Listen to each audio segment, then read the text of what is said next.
Thank you so much for being here for the next panel. Again, we are focusing on the theme of boards.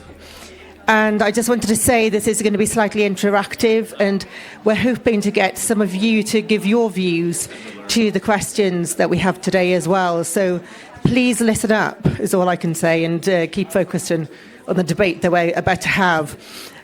Technology is facing new challenges, as I'm sure that you're all aware. And today we're going to be looking at the impact on boards.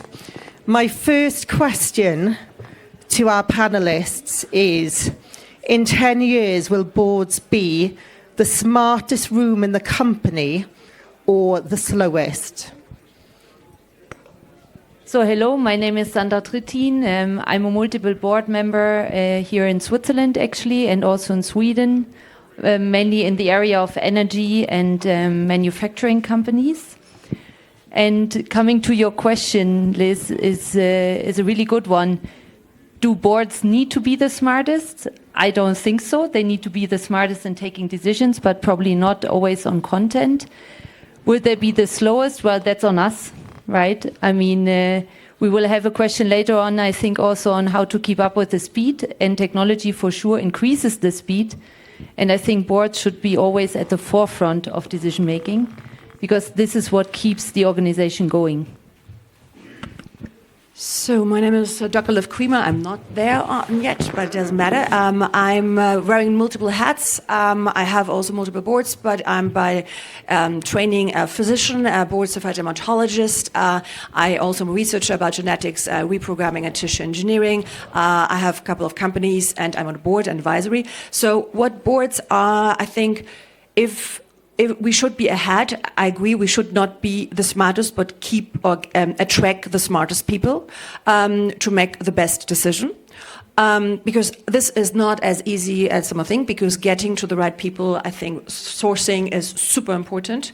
And also the board by itself, it's supposed to be diverse. So some people sometimes on the board because they want to have a board position, but actually what they are adding to the company. Are they really kind of fascinated from the company? Are they really adding value? Are they getting further? So I'm speaking as an entrepreneur who I have a board, and speaking as a board who are on somebody. So I think it's super important to open markets, to open kind of access, because access is this what we want and what the board should be. And this is also a weakness, because if you have just people on the board and it's just about numbers in Switzerland, it's also something fantastic, because you have on board even a person who's not in kind of heuristic and numbers, but who also kind of can get you the future idea, a kind of think tank. What's next, right? Where we are heading to. I think this is a very important part of a board, and it's a weakness, and it's also kind of the superpower. Thank you. So my name is Isabelle Grommet. I'm the founder and CEO of Goodness & Co. And I also am the co-founder of Board for Change, which is the largest gathering of committed board members worldwide. So every year we gather 850 board members, and we are working all together on this topic. So let me share with you a few elements. One is that I believe so much in business as a force for good. This is the name of my latest book, and I talk about the board.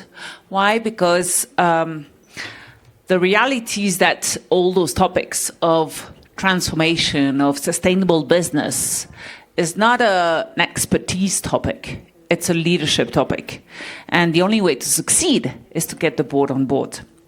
And how many of you do know the percentage of the board members that feel comfortable with bringing ESG and beyond at the very core of strategy and governance? I'm going to say below 50% or above 50%. Below 50%, feel comfortable?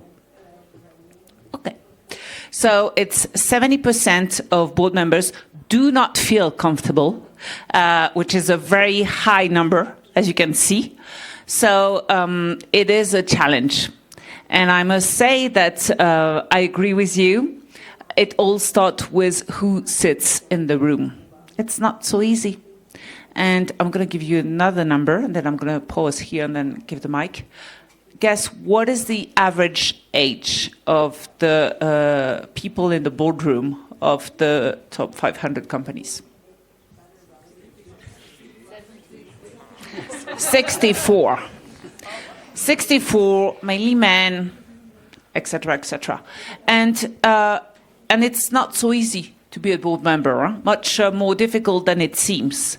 But the reality is that we are living in a world. The latest panel was around, AI transformation, what it brings. Or we know that sustainability is being challenged. But the reality is that those leaders, they were at executive position 20 years ago, but they didn't experience that. So the reality is that to get your board on board, my point is that it's all about people, and you make sure that those leaders cultivate curiosity. Thank you. My name is Milan Kumar. So I work as a Chief Information Officer with one of the automotive company, as well as I'm the board member into multiple companies into manufacturing. And when it comes to the board shaping in 10 years, so I see that it will be a very challenging, specifically because in the current environment where the trust is missing, where the generations now, with the Gen Z coming over, the way in which they think and the way in which current leadership or the board thinks. So that gap is increasing. So for me, I think next 10 years will be very, very crucial, where it will be all about establishing the trust, establishing and focusing more on the governance and compliances. Because again, when it is a listed company, governance and compliance is the topic. It cannot be just like free flow kind of topic where you go with an emotion. So next 10 years will be more and more difficult. Hello, everyone. My name is Christopher Williams. I spent some time in sports and lifestyle, fashion and retail, and I've been in the last 6 years working in governance, mostly private and non-profit organizations. So in the next 10 years, that's at the rates at which the world is changing. 10 years feels like a long time away. But I'm going to take a shot at it. I think one thing I hope is still the same is that boards continue to represent the interests of all stakeholders, shareholders as well as other stakeholders as well. I hope that continues to be the case. What I worry about is that in the current model and the current configuration of boards that we might become irrelevant, and I hope that does not happen. And what I mean by that, I mean at the rate of change of technology, if boards don't find a way to be relevant and to keep up and evolve at the pace of culture, I think boards will always be one of two steps behind, crises. And I think that's happened already, and I think that might continue to happen and get worse. I think boards have to be credible. We've talked about trust as well. Credible to the leadership team and credible to the investing public that relies on them. And boards have to begin to represent the opportunities that the companies are going after, and diversity, I think, becomes an imperative. And if that doesn't change, I think that will continue to reduce the credibility of boards. And then the last thing I wanted to touch on was this notion of courage. You talked about smartest. I think being smart, I think, is a very static concept. Ultimately, many of us have been in situations where we know what to do, we know how to do it, but we still don't do it. And I've sat on boards who have seen that happen quite a bit. So the issue is not whether or not the board members or board directors are smart or not smart. I think the issue is whether or not they can bring integrity and conviction and courage to the decision making that happens in the boardroom. And when they do so, I think good things happen, and when they don't, obviously the converse happens. So I think it's a question of relevance and ability to change the model with time going into the next 10 years. Thank you. My name is Friederike Hoffmann. I have a couple of years of management experience in telco and tech. Now I'm with a VC, and I have had board roles for the past 7 years in multiple companies in tech and life science. When I hear your question, I'm wondering, of course we can't be the slowest room in the company, obviously, even today, and of course not in 10 years. What we need to do, we can't be the fastest either, because if we run away, we're not helping and we're not serving, but we need to listen, and we need to educate ourselves together on the topics that matter to a board, so we don't just provide oversight and make sure everything is going well, but strategic foresight. And an understanding of a world that we can't govern from Europe or the US or Asia alone or Africa. We need to have regional concepts. We need to have an understanding of how to evolve in the way we work and we make decisions and when to make them. And that requires humility and not arrogance, and allowing doubt and very open conversations. So not just focusing on KPIs and if they've been reached and if we're represented, but more of asking questions and really discussing these questions and not just believing in models and figures that we're seeing. That will be part of where we need to go today and not just in 10 years. So I hope a lot of change is going to happen. Well, I'm hoping to get some of your expertise here. I wanted to give you a scenario, a live situation that boards will realistically face in the next decade. So the dilemma I've got for you is this. Your company's AI strategy boosts margins by 20%, but will eliminate 40% of jobs within 3 years. Management wants approval now. So what does the board do? You want me to start? Well, that proposal is it's quite bold. It's lacking quite a bit. I could not agree to a proposal that is very short-sighted without providing a long-term plan on how to implement this rather bold strategy.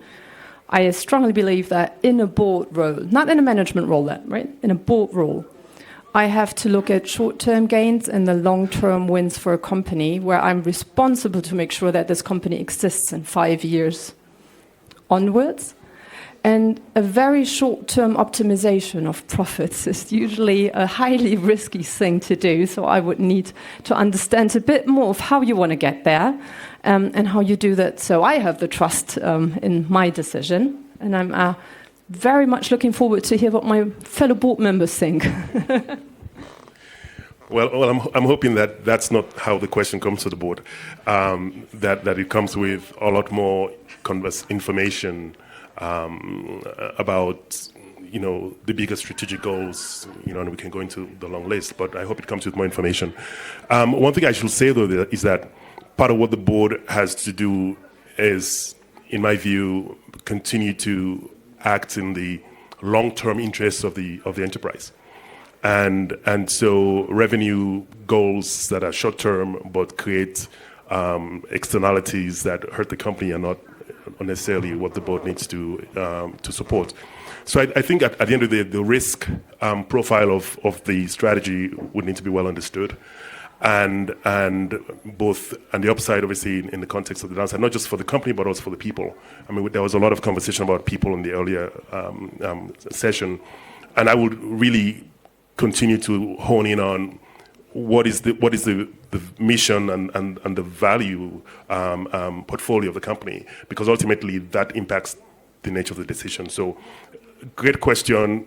It begs a lot more questions, but I think values and the long-term sustainability of the enterprise will be important to keep in mind. Just adding into that, so I think this is the question that I am dealing on a day-to-day basis, because when I talk to the chairman as well as the fellow board member, they always have a fear that we are missing out. They go to different forums, they all are here, everybody talks about AI, they go back into the company, and the first question is, where are we? Why we are not able to scale up? Why there are just a couple of cool examples, but where's the money? So the way in which I will deal with this kind of scenario is definitely when we talk about the AI data and all, so we need to think in twofold. One is about the monetization part, so probably something which is also helping us for the ultimately revenue growth of the company. And then the another part, which is more about the democratization. So democratization is also enabling the people at the grassroots to start using it. One of the recent slides that I remember was from BCG, where they have a strategy, they were showing it very nicely. It's called 10, 20, 70% strategy. And the way in which they showed was very nicely, where 10% is all about adopting a new technology, but then the organization needs to be ready. And when the organization needs to be ready, it is more about the fundamentals, the infrastructure, the platforms where we are. But then the interesting part is the 70%. 70% is all about the change management within the organization. It is all about the process re-engineering within the organization. And until you deal with this 70%, you're going to fail. So definitely it's not a, something what board would like to see, but until unless we work on 70%, the adoption, what you said for the AI, in a very fast way, it won't happen. Thank you. So I like to say that it's not AI or people, but AI and people. So as you understood, I like, given the work that we do beyond our experience is numbers. So I like the point that was raised about the role of the board is to make sure the company exists in a few years also.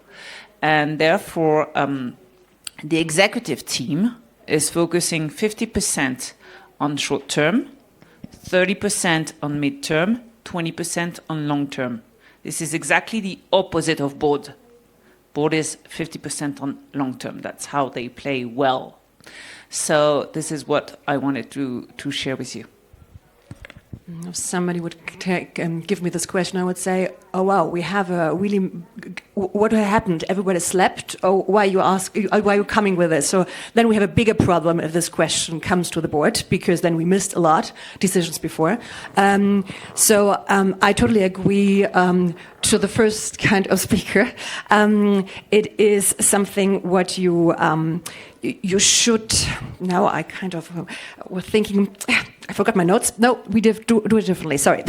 So because I'm in healthcare and in longevity, for me is kind of thinking big, very important, thinking long term, because health is something what you're not in short term, what you do long term investment, but still you have to kind of do the short, right? So in the end, it's both. You have to kind of see the bigger picture. So if somebody comes with great ideas because there's this and this and this, implementing, yes, but strategically. So you have to have both. You have the long-term vision, which is important to keep the company going, putting AI on that we're not getting too kind of slow, because unfortunately, if I see big companies, they're just super slow, right? So honestly, sometimes I'm asking why the people are there just to discuss in a meeting and another meeting, and when do you do your work? So, and why this can't be done by AI slower, and it's a different question. So therefore, it's kind of in a combination and important to kind of,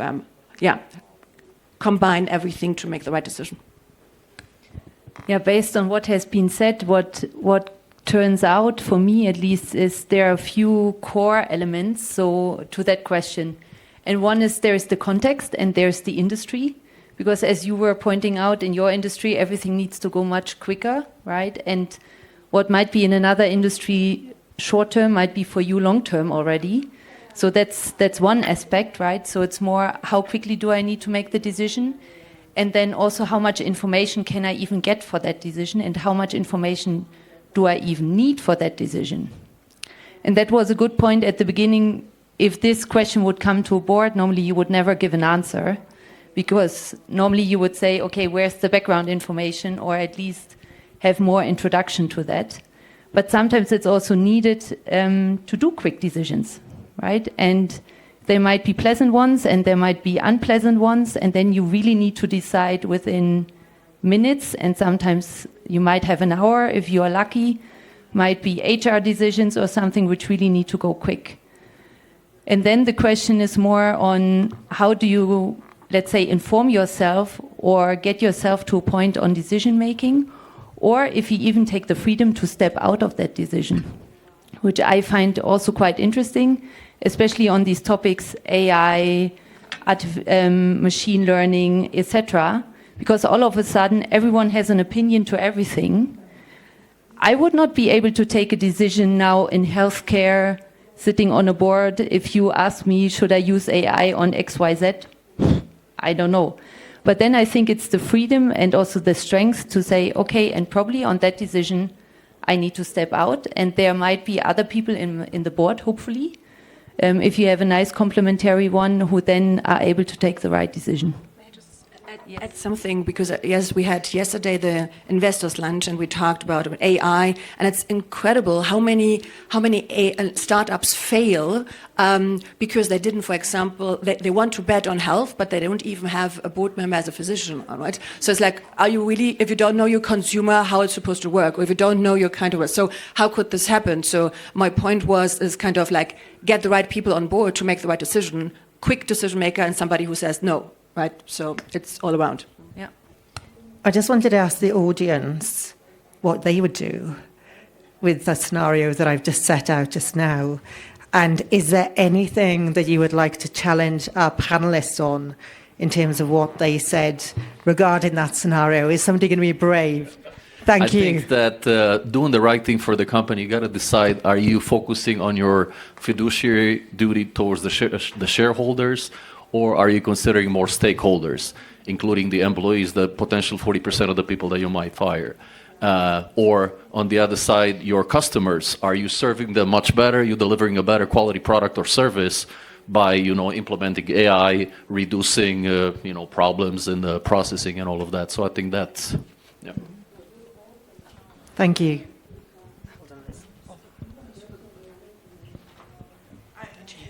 I love what you just said. I would just add sort of one point to what this gentleman just said, and that is making sure that you have a holistic look, because your employees may be your customers. Your customers may one day be your employees. And so how are you treating, and your stakeholders, your shareholders may be either as well. And so making sure that you just have a human first perspective on the technology, I think will save you. Another thing is, I would not challenge the panel, because at the end of the day, everyone wanted more information and more context. And as a board member, that's what we need, right? So thank you. Thank you. Yes, I would like to challenge actually the very first question, is that I'm not sure there needs to be this dichotomy, and that speed of decision making actually needs to be a goal. Because one thing that at least I see from AI is that what it can definitely do way better than any of us is process information, process data, and hustle. It can hustle. We could never, ever keep up with that. But I'm not sure how much room there's really for improving our speed of contemplation and of weighing everything. And I'd love to hear really your position on that. Do you think you should be aspiring to make it to being the fastest decision-making room, or that's not really a goal? And do you feel pressure to be fast? Before I take that question, hold that thought. Can you ask your question? Did you want to go next? I think the panelists gave a really good, well-measured answer. I would add one thing. And it kind of builds on this concept of speed. I think it's important as board members to realize that we're not the management team, and don't see what the management team's on a day in and day out basis. And one of the primary roles I think board members have to take quite seriously is the oversight of the CEO position, and then trust whether or not that CEO to build on the comments around context and information, that they've done a measured job in running this business. Because the trap that I do find, and I've been on these boards, the trap that I find is that sometimes board members with a lot of expertise fall into that trap of thinking they're also the management team of the company. And they start asking a lot of questions that frankly are not relevant to the actual decision-making process. So the only thing I would add is take seriously the idea that you're not managing the business every day, but do everything the other board members just said. Before you forget our lady's question, would you like to answer it? No, definitely. I completely agree with you because I've seen on a day-to-day basis, the board member, they'd get too much carried away with the operational topic, which is absolutely not needed. But again, it's the emotion that they get into where they need to be more holistic. They need to be more visionary in terms of where they are taking it, the company to as a next level. There needs to be a bold statement towards the shareholders, to the stakeholders, because this is ultimately which is also driving the market. If you're a listed company, this is what, and then the CEO and the board is getting judged by what you are now committing to the market. So it makes absolute sense. I just thought I'd challenge you because in the media we have to make very quick decisions. So. Probably just one thing to add to that speed of decision making. I fully agree if you have normally a content decision being made, then normally you get the documents up front and you read and whatever, and then you are able and you have your context of decision making.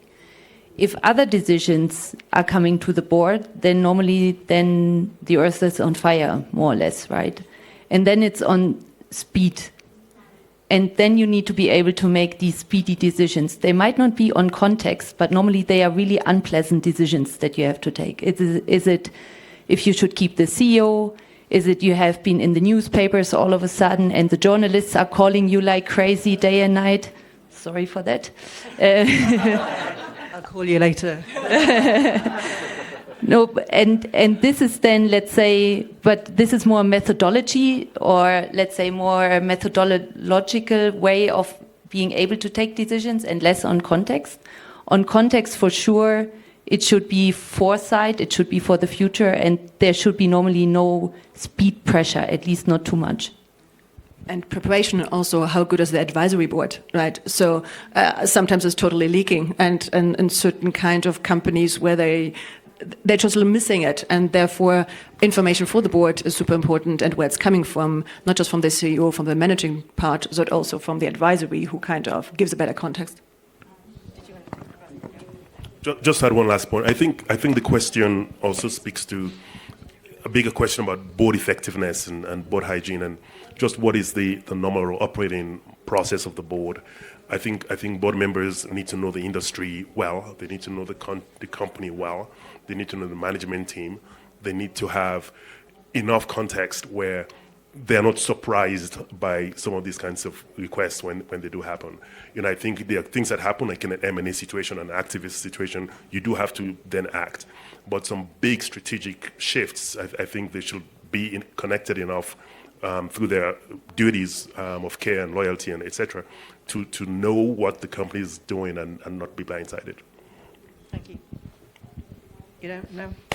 Anybody else? Yes, the lady here.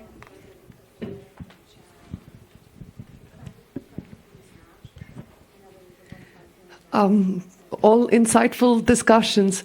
I would take a maybe a little bit different approach, giving the benefit of doubt to the CEO or the management team who comes with this proposition, that they've done the due diligence, they have the information that is needed, and then still is this question, right?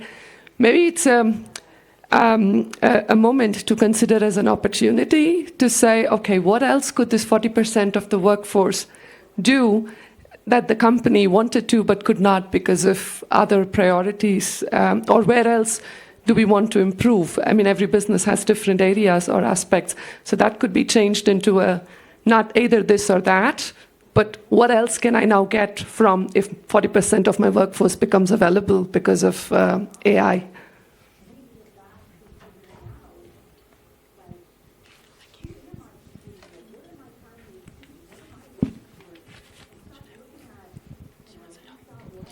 I just got a few more questions, if you can handle the pressure.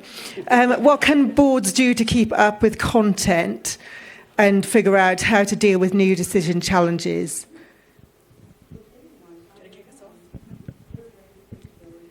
So I think it doesn't need to happen only in the boardroom. So because and this was kind of the question that you raised, which is how do you keep up with the knowledge? How do you keep up with the transformation? How do you keep up? I think that you need to cultivate curiosity, and therefore it doesn't always happen in the boardroom. So it can be in various ways. For instance, we really see the difference between companies that do succeed those shifts and the other ones are there is one thing that they have is that they have set up a more collaborative governance. And when I say so, it's beyond the boardroom. So it could have various ways. It could have sounding boards or advisory boards, so non-exec, non-decision making, but advising.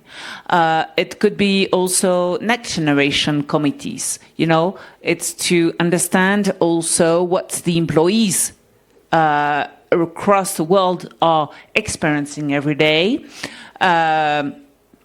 You can also, I think that some of the boards that we work with, we take them on learning expedition to see also the programs, the people in the field. It's very important because this is life, you know. It's getting to know the people, but it's also seeing the reality of things. So this is what the board needs to do. It needs to go beyond the boardroom.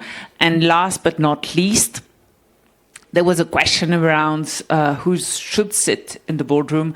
And we like to say, and this is the Paul Polman that many of you may know, that wrote the foreword of my book, that used to say that at Unilever he would have an empty chair in the boardroom for not for nature but for future generations.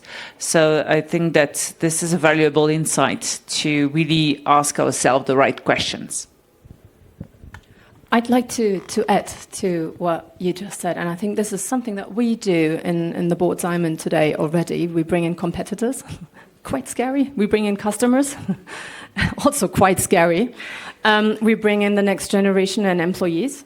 We focus more on scenario building, and we let AI do what AI does best. So I'm not reading 300 pages 2 nights before the board meeting, trying to circle back to the last board meeting, which is in a different format, and trying to figure out if the KPI are even the same, which is horrible. And I can't do a good job. I'm sure I missed something. I feel bad. Everyone feels bad.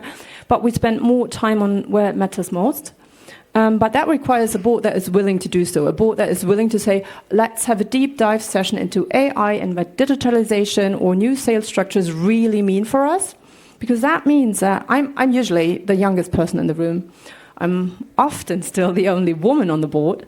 And they have done that job, and that is something that would add to your first statistics. People stay in the board for 10 plus years. How can they bring in fresh experience? You know, I think there needs to be more change on boards. So now I ask a question, but they should have asked that 10 years ago or 15 years ago, so they feel a bit uncomfortable. And I think if we create a safe environment where they are comfortable to be like, yeah, I actually have no idea what we're doing there or what we should do, then we're moving forward. And that's something that we urgently need to do today. There's also a question about how long the board member can actually stay on the board. So why not saying 5 years and then cut out 3 years? 5 years is sometimes even too long. So long and short term, so have both things, because otherwise, changing. Mm-hmm. Yeah, if I may, I think to start off, one of the most important traits I think every board member needs to have, especially these days, is curiosity.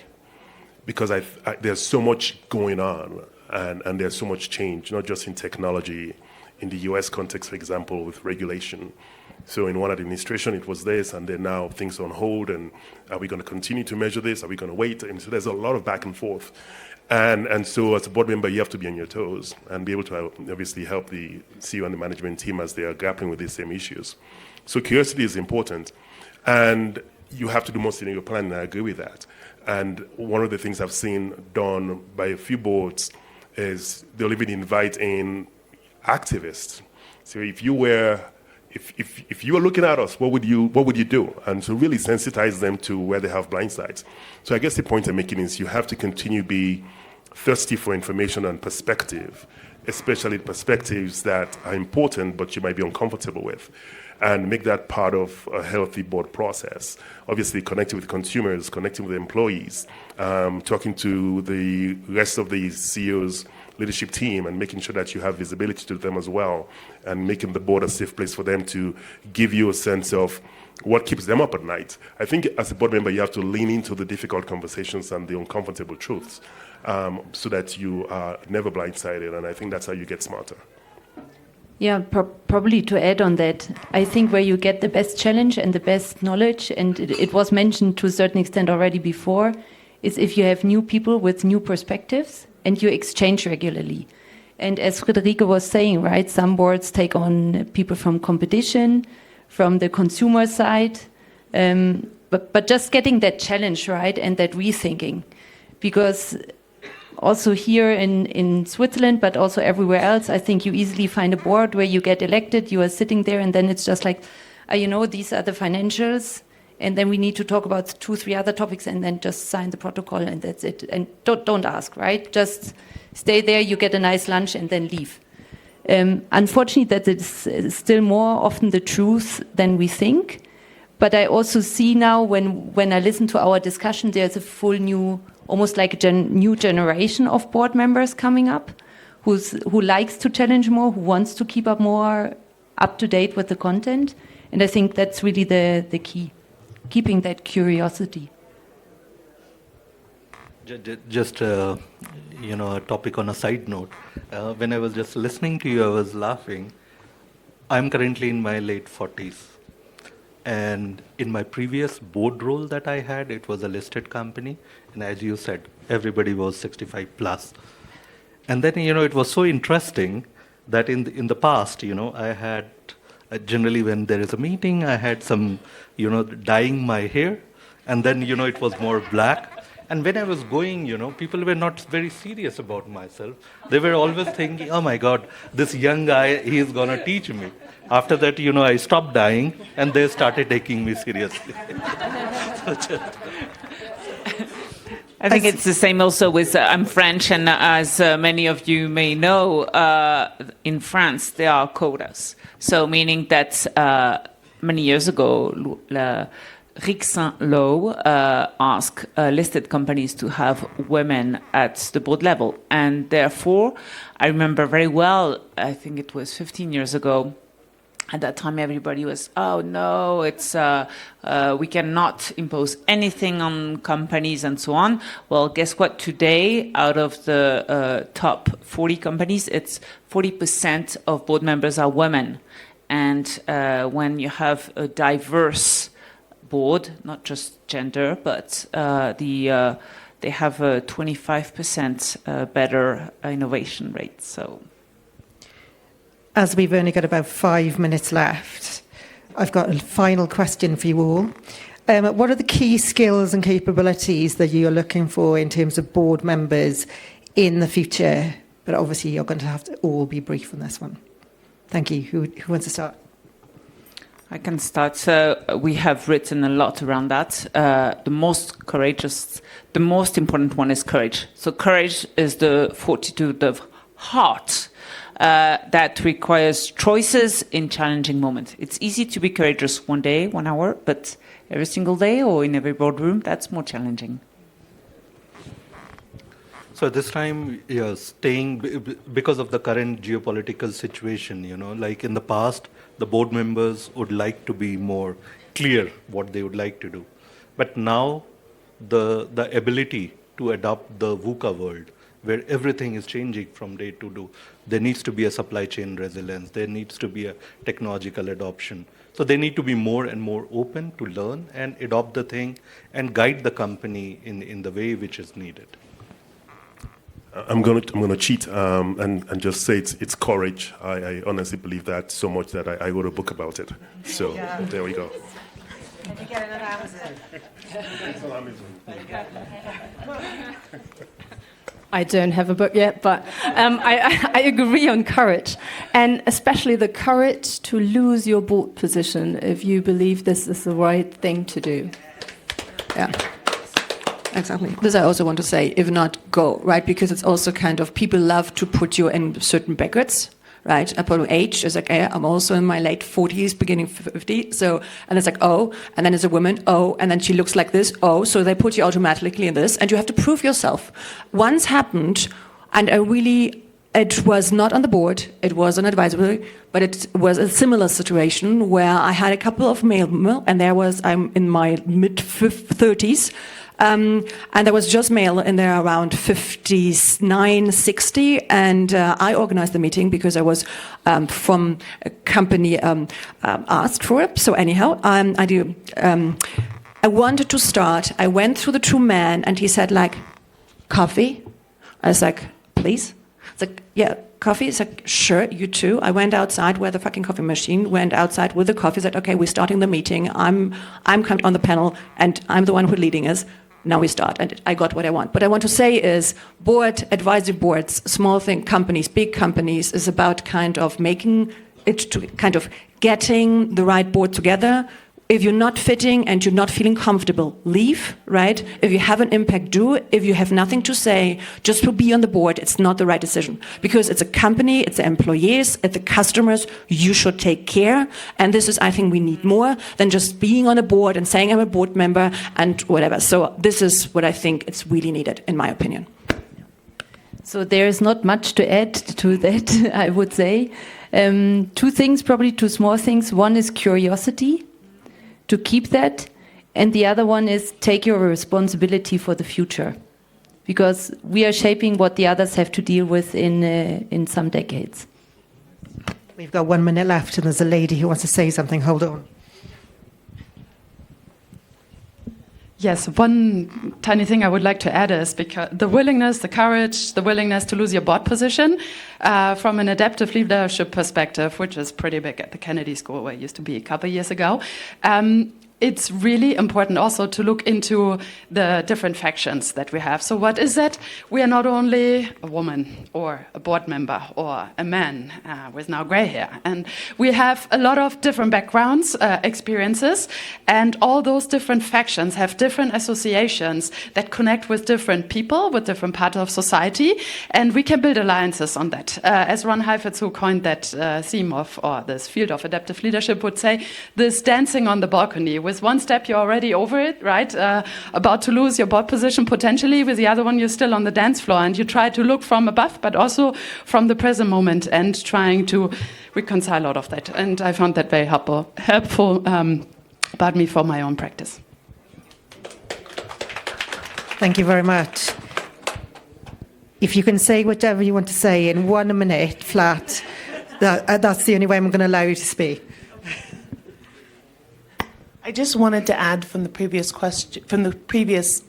discussion that it should never be expected that one board member has all the answers. That the importance of a board committee and different committees dealing with different areas allows for the expertise and gives the other board members a chance to focus on where their expertise can give more to the board in general. Thank you so much. You should be in broadcasting. That was really quick. Just to say thank you to our audience and also to all the panelists today, and really appreciate you all being here. So thank you. Thank you.